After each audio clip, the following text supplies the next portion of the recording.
Milestone school and কলেজে বিমান দুর্ঘটনায় নিহত শিক্ষার্থী লক্ষ্মীপুরের সায়ান ইউসুফের কবর জিয়ারত ও শ্রদ্ধা জানিয়েছে বিমান বাহিনী।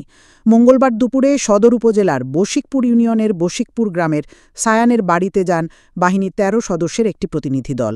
এ সময় নিহতের কবর জিয়ারত ও পুষ্পস্তবক অর্পণ করে তার আত্মার শান্তি কামনায় বিশেষ দোয়া করা হয়। পরে তার পরিবারের সদস্যদের সঙ্গে কথা বলেন বাহিনীর সদস্যরা। এ সময় বিমান বাহিনীর পক্ষ থেকে সব ধরনের সহযোগিতার আশ্বাস দেয়া হয়। এ সময় উপস্থিত ছিলেন বিমান বাহিনীর উইং কমান্ডার মোহাম্মদ রেজাউল হক। নিহতের পিতা AFM ইউসুফ গণমাধ্যমকে বলেন, এমন দুর্ঘটনা যেন কারো জীবনে না আসে এবং স্বাভাবিক জীবনযাপনের প্রত্যাশা ব্যক্ত করেন তিনি।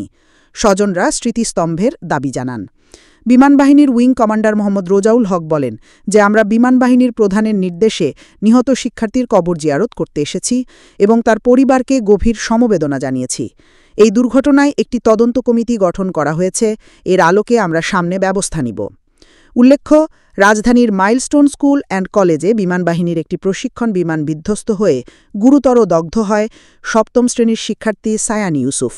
পরের দিন দিবাগত রাত ৩:৩০টার দিকে জাতীয় বার্ন ইউনিট ও প্লাস্টিক সার্জারি ইনস্টিটিউটে চিকিৎসাধীন অবস্থায় সায়ান মারা যায়। লক্ষ্মীপুর 24 বিশ্বজুড়ে লক্ষ্মীপুর।